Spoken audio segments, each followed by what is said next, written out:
안녕하십니까. 이어서 경남 소식입니다.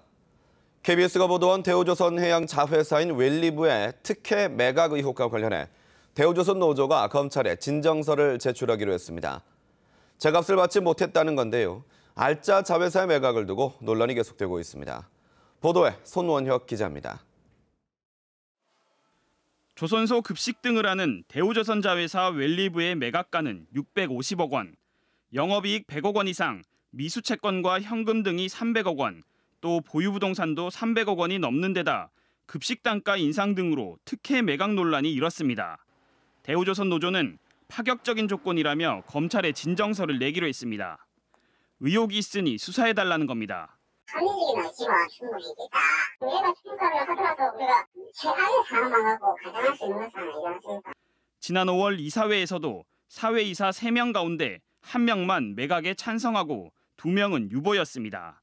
사내이사 3명 찬성이 더해져 가결은 됐지만 지난 2009년부터 이사회 중요 안건 387건 가운데 1명이라도 반대나 유보 의견을 낸 안건이 26건에 불과할 정도로 매우 이례적인 겁니다. 찬성, 반대, 유보 이렇게 세 가지 중에 유보예요, 그냥. 하여간 그런 내용들이 그 회사의 그 이사록에 담겨 있을 테니까. 대우조선과 산업은행 관계자는 알짜 자회사 매각에 대해 사업적 판단보다는 자관 실행을 통한 정상화 의지를 보여주는 것이라고 밝혔습니다. 장기적 분석에 따라서 기업 경영을 위해서 어느 것이 나은지를 판단하는 것이 필요합니다. 자회사 매각 문제를 다른 각도로도 접근할 수 있지 않을까. 웰리브 등 자회사 매각이 특혜 논란과 함께 대우조선 경쟁력에도 마이너스 요인이라는 지적이 나오고 있습니다. KBS 뉴스 손원혁입니다. 보험금을 부정하게 받아내는 범죄는 일반 국민이 내는 건강보험료의 부담을 키우는 폐해가 심각합니다. 사무장병원에 일반인의 의료보험 사기 범죄까지 건강보험과 관련한 범죄가 끊이질 않고 있습니다. 보도에 박상현 기자입니다. 수백 병상 규모의 한 요양병원입니다. 의료법인이 세운 걸로 되어 있지만 사실상 비의료인이 개인 병원처럼 불법 운영한 혐의를 받고 있습니다. 이처럼 불법으로 운영되거나 부정 설립된 병원이 잇따라 적발됐습니다.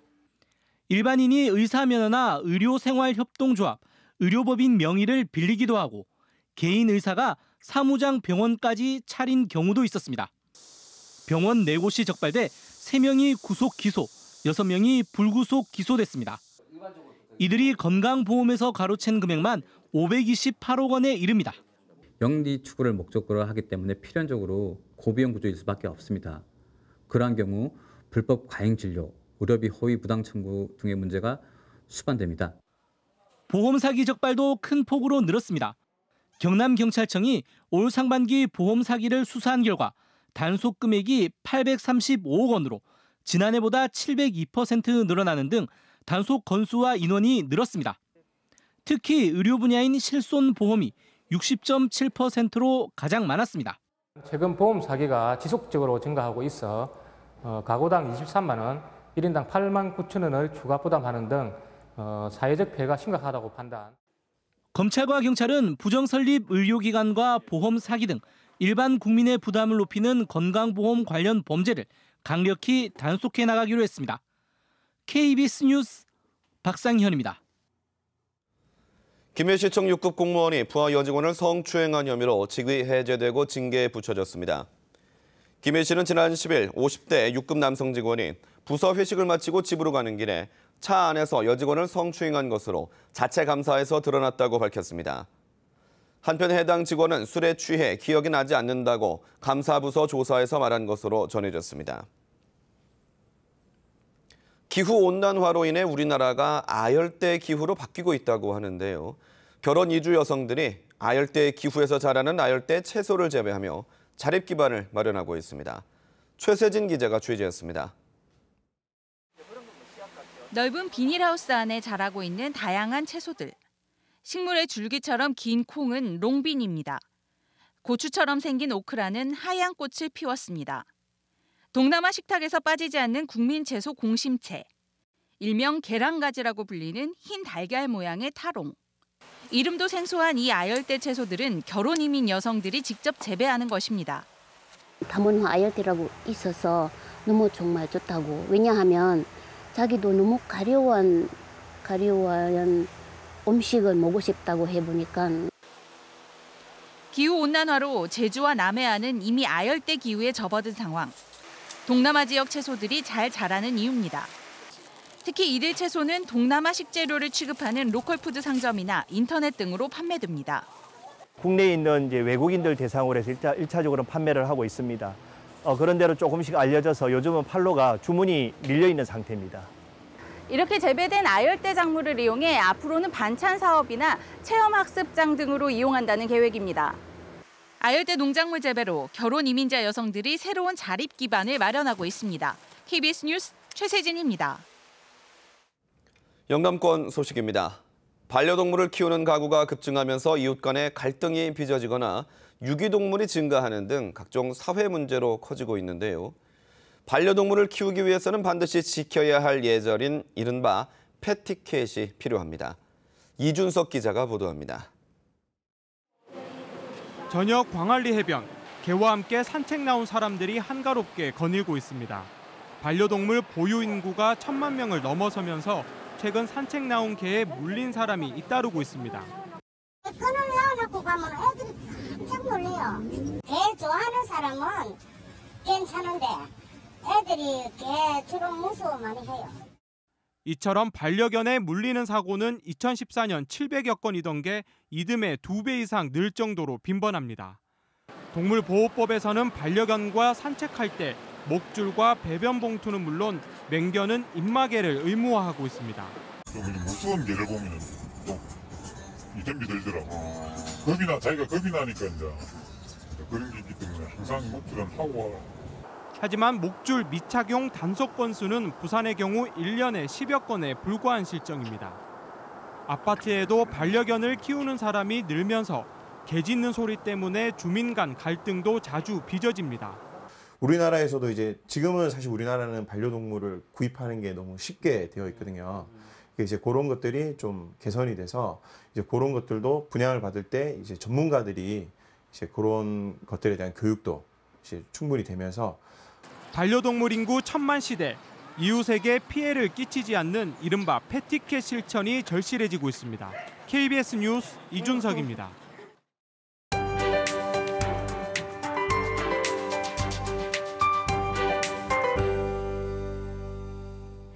폭염이 맹위를 떨치고 있습니다. 경남 지방은 어제 오후 4시를 기해 일부 해안을 제외한 모든 지역이 폭염 경보로 강화됐는데요. 낮 최고 기온이 35도 이상 오른다는 의미로 오늘 합천과 의령의 낮 기온 35도, 밀양은 36도까지 오르겠습니다. 덥고 습한 남서풍이 불어오면서 기온은 물론 습도까지도 무척 높겠는데요. 현재 창원의 습도 96%를 비롯해 대부분 지역의 습도가 90%를 넘고 있습니다. 이 때문에 오늘도 불쾌감이 무척 심하겠습니다. 현재 장마전선은 2개로 분리돼 하나는 중국 노동반도 부근에 또 하나는 일본 쪽에 위치해 있습니다. 지금 경남 지방은 대체로 맑은 하늘 보이고 있고요. 일부 내륙과 해안을 중심으로 안개가 짙게 끼어 있습니다. 경남 동부 지역의 현재 기온은 창원과 김해가 25도로 출발하고요. 낮 기온은 창녕과 밀양 36도, 통영은 31도까지 오르겠습니다. 경남 서부 지역도 오늘은 폭염 경보로 강화됐고요. 낮 기온 35도까지 오르겠습니다. 오늘 바다의 물결은 최고 1.5m로 잔잔하겠고 모든 해상에서 계속해서 안개가 짙겠습니다. 내일과 모레는 내륙 곳곳에서 소나기가 내리겠고요. 다음 주 월요일에 한 차례 장맛비가 내리겠습니다. 기상정보였습니다. 창원시의 가정용 전기기기 제조업체 삼천산업이 구매 사무원 1명을 모집합니다.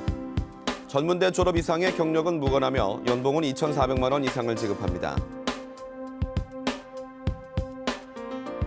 창원시의 전기 제어장치 제조업체 유니온이 자재관리사무원 2명을 모집합니다. 경력은 무관하며 급여는 연봉 2,300만 원 이상입니다. 산청군의 소화배관 제조업체 신테크가 전기 용접원 5명을 모집합니다. 학력은 무관하고 경력 1년 이상 지원 가능하며 연봉은 2,500에서 4,500만 원이 지급됩니다. 사천시의 항공부품 제조업체 대화항공산업이 품질관리사무원 1명을 모집합니다. 4년제 대졸 이상 지원 가능하고 연봉은 2,800만 원 이상 지급합니다. 지난 상반기 경남에서 전체 학교 폭력은 줄었지만 초등학생의 학교 폭력은 조금 늘었습니다. 경남경찰청은 지난 상반기 경남 초, 중, 고교에서 학교폭력 가해자 검거는 350여 명으로 지난해보다 11% 줄었다고 밝혔습니다. 반면에 초등학생은 지난해 상반기 3명에서 올 상반기 18명으로 크게 늘었습니다. 117 학교폭력 전화 신고도 초등학생의 신고가 72.7%를 차지했습니다. 지난해 6월 말에 개장한 창원 단감 테마공원에 1년 만에 12만 명이 방문했습니다. 창원 단감 테마공원은 창원 단감의 우수성을 알리기 위해 창원 동읍에 조성된 문화공원으로 홍보관과 공원, 체험시설, 단감밭 등으로 구성됐습니다. 창원 단감 테마공원은 가족과 학생을 위한 계절별 농촌 문화체험 프로그램과 주말 상설 공연을 운영하고 있습니다. 경상남도 광역치매센터가 창원 도서관을 치매 극복 선도 도서관으로 지정했습니다. 이번 지정으로 창원 도서관은 별관 1층 연속 간행물실에 치매 극복 도서 코너를 설치하고 관련 도서 123권, 간행물 13종을 비치합니다. 창원 도서관은 또 중앙과 광역치매센터에서 발간하는 각종 치매 관련 간행, 영상물을 비롯해 치매 신간, 전문가 추천 도서 목록 등을 제공받습니다. 창원시설공단이 의창과 성산스포츠센터 빙상장 2곳을 무더위 쉼터로 시민들에게 무료로 개방합니다. 창원시 성산스포츠센터는 다음 달 31일까지, 의창스포츠센터는 오는 28일부터 다음 달 27일까지 빙상장 관람석을 개방합니다. 두 스포츠센터의 빙상장 관람석은 평균 기온 10도 안팎을 유지하고 있습니다. 경남자원봉사센터가 어제 사천자원봉사센터에서 폐지를 모으는 어르신들을 위해 한화 테크윈에서 제작한 사랑의 리어카 10대를 전달했습니다. 사랑의 리어카는 어르신들의 특성에 맞춰 경량화하고 브레이크와 안전 경광등 등을 설치한 것이 특징으로 밤길 사고 방지용 형광 페인트로 칠해 안전을 고려했습니다. 사랑의 리어카 사업은 그동안 238대가 전달됐습니다. KBS 뉴스를 마칩니다. 고맙습니다.